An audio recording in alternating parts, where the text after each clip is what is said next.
ലോക്സഭാ തെരഞ്ഞെടുപ്പിന് പിന്നാലെ ഇന്ധനവില കൂട്ടി കർണാടകയിലെ കോൺഗ്രസ് സർക്കാർ. വിൽപ്പന നികുതി വർദ്ധിപ്പിച്ചതോടെ പെട്രോൾ ലിറ്ററിന് 3 രൂപയും ഡീസലിന് 3 രൂപ 5 പൈസയുമാണ് വർദ്ധിപ്പിച്ചിരിക്കുന്നത്. PJ അരുൺ ചേരുകയാണ് വിവരങ്ങൾ നൽകാൻ. അരുൺ, ഏറ്റവും പ്രധാനം ആമുഖത്തിൽ സൂചിപ്പിച്ചതുപോലെ തെരഞ്ഞെടുപ്പിന് പിന്നാലെയുള്ള വില വർധനവാണ്. അതും 3-3.5 രൂപയുടെ വർധനവ് എങ്ങനെ താങ്ങും സാധാരണക്കാർ?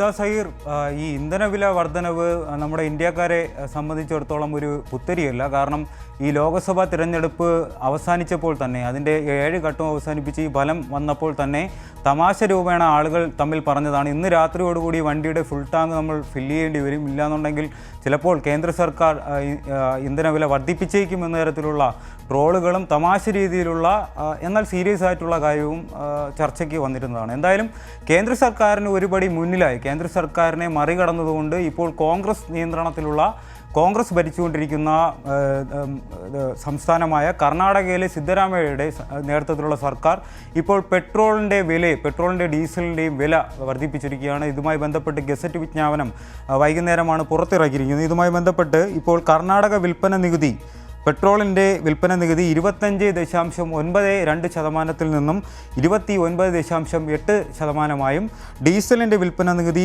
14.3 നിന്ന് 18.4% ഇപ്പോൾ വർദ്ധിപ്പിച്ചിട്ടുണ്ട്. നമുക്കറിയാം 2021 കർണാടകയിൽ അവസാനമായി ഈ ഒരു വില വർധന നടപ്പിൽ വരുത്തിയത്. എന്തായാലും ഇതുമായി ബന്ധപ്പെട്ട് വലിയൊരു നികുതി വരുമാനം തന്നെയാണ് സർക്കാർ ലക്ഷ്യമിടുന്നത്. 2500 മുതൽ 2800 കോടി രൂപ വരെ ഒരു വർഷത്തിൽ സിദ്ധരാമയ്യ സർക്കാരിന് ഇതുമായി ബന്ധപ്പെട്ട് അധിക വരുമാനമായി ലഭിക്കും എന്നുള്ള തരത്തിലുള്ള റിപ്പോർട്ടുകൾ വരുന്നുണ്ട്. എന്തായാലും ഇതുമായി ബന്ധപ്പെട്ട് വലിയ രീതിയിലുള്ള ഒരു പ്രതിഷേധം കർണാടകയിൽ ഉൾപ്പെടെ ഉയർന്നു കഴിഞ്ഞിട്ടുണ്ട്. വലിയൊരു ഭയപ്പാട് കൂടി തന്നെയാണ് മറ്റുള്ള സംസ്ഥാനങ്ങളിലെ ആളുകളും ഈ ഒരു വില വർധനയെ നോക്കിക്കാണുന്നത്. കാരണം കേന്ദ്ര സർക്കാർ കൂട്ടുന്നതിന് മുമ്പ് തന്നെ പ്രതിപക്ഷത്തിരിക്കുന്ന കോൺഗ്രസിൻ്റെ നിയന്ത്രണത്തിലുള്ള ഒരു സർക്കാർ ഈ ഒരു ഇന്ധനവിലയുമായി മുന്നോട്ട് പോകുന്നത് ജനങ്ങളെ നടുവടിക്കുന്ന തരത്തിലുള്ള ഒരു നിലപാട് എന്ന് തന്നെ വേണം കരുതാൻ. ഇതിൽ വലിയ രീതിയിലുള്ള പ്രതിഷേധം ഇപ്പോൾ തന്നെ ഉയർന്നു വന്നിട്ടുണ്ട്. കർണാടകയിലെ ഒരു വിഭാഗം നടത്തുന്ന, അല്ലെങ്കിൽ കർണാടകയിലെ സാധാരണക്കാരായ ജനവിഭാഗത്തിൽ നിന്നുള്ള പ്രതിനിധിയായിട്ടുള്ള മറ്റുള്ള ആൾക്കാരെല്ലാം വലിയ രീതിയിലുള്ള ഒരു പ്രതിഷേധം ഈ ഒരു വില വർധനവിൽ ഉയർത്തിയിട്ടുണ്ട്. കാരണം തുച്ഛമായ ശമ്പളത്തിൽ ജോലി ചെയ്യുന്ന സാധാരണക്കാർക്കായിരിക്കും ഈ ഒരു വില വർധനവ് എന്തായാലും കൂടുതൽ ബാധകമാവുക. കാരണം ഈ ഒരു 3 രൂപയുടെ ഒരു വർധനവ് ഒറ്റയടിക്ക് വരുത്തുക എന്ന് പറയുമ്പോൾ തന്നെ സാധാരണക്കാരൻ്റെ ഒരു കുടുംബ ബഡ്ജറ്റിനെ വലിയ രീതിയിൽ അത് ബാധിക്കും. കാരണം 100 രൂപയ്ക്കും 150 രൂപയ്ക്കും ദിവസേന ബൈക്കിൽ ഉൾപ്പെടെയുള്ള ഇരുചക്ര വാഹനങ്ങളിൽ പെട്രോൾ നിറയ്ക്കുന്നവന് ഒരു ദിവസത്തെ ഈ ഒരു ചെറിയൊരു രൂപയാണെങ്കിൽ പോലും 3 രൂപയുടെ ഒരു വർധനവാണ് പറയുമെങ്കിൽ പോലും അവൻ്റെ മൊത്തത്തിലുള്ള ഒരു ബഡ്ജറ്റ്, ഒരു ഫാമിലിയിൽ ഇരുചക്ര വാഹനങ്ങളായിട്ടിരുന്ന സാധാരണ കുടുംബത്തിൽ പോലും വാഹനങ്ങൾ ഉപയോഗിക്കുന്ന നിരവധി പേരുണ്ട്.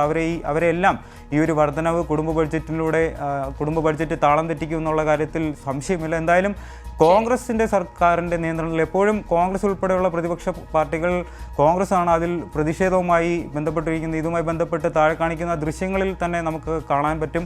ഈ കേന്ദ്ര സർക്കാർ പടിപടിയായി ഈ ഇന്ധനത്തിൻ്റെ വില, പാചകവാതകമായാലും പ്രകൃതിവാതകമാണെങ്കിലും പെട്രോളായിരുന്നാലും ഡീസലായിരുന്നാലും ഇതിൻ്റെ എല്ലാ വില ഈ കുത്തക കമ്പനികൾക്ക്, പെട്രോൾ കമ്പനികൾക്ക് അവർക്ക് വില വർദ്ധിപ്പിക്കാനുള്ള ഒരു അവകാശം നൽകിയിട്ടുണ്ട്. അപ്പോൾ തന്നെ കേന്ദ്ര സർക്കാരിൻ്റെ ഭാഗത്തു നിന്നും ഈ ഒരു എണ്ണ കമ്പനികളുടെ ഭാഗത്തു നിന്നും ഇപ്പോൾ തന്നെ ഒരു വില 109 വരെ ഉയർന്നു നിൽക്കുന്ന, ലിറ്ററിന് പെട്രോളിന് 105 മുതൽ പല സംസ്ഥാനങ്ങൾ എടുത്തു നോക്കുകയാണെങ്കിൽ 101 മുതൽ 110 മുകളിൽ നിൽക്കുന്ന പല സംസ്ഥാനങ്ങളും ഇപ്പോൾ നമ്മുടെ ഇന്ത്യയിലുണ്ട്. എന്തായാലും ഈ ഒരു വില വർധനവ് മാതൃകയാക്കി മറ്റുള്ള സംസ്ഥാനങ്ങൾ മുന്നോട്ട് വരികയാണെങ്കിൽ ഇന്ത്യയിലെ എല്ലാ സംസ്ഥാനങ്ങളിലുള്ള ജനങ്ങളെയും ഇത് ബാധിക്കുമെന്നുള്ള തരത്തിൽ നമുക്ക് നിസ്സംശയം പറയാൻ പറ്റും. എന്തായാലും ഇതുമായി ബന്ധപ്പെട്ട് വലിയ പ്രതിഷേധം. തെരഞ്ഞെടുപ്പിന് പിന്നാലെ കർണാടകയിലെ കോൺഗ്രസ് സർക്കാർ ഇന്ധനവില വർദ്ധിപ്പിച്ചിരിക്കുന്നു. പെട്രോൾ ലിറ്ററിന് 3 രൂപയും ഡീസലിന് 3 രൂപ 5 പൈസയുമാണ് വർദ്ധിപ്പിച്ചത്. വിവരങ്ങൾ നൽകുകയായിരുന്നു PJ അരുൺ.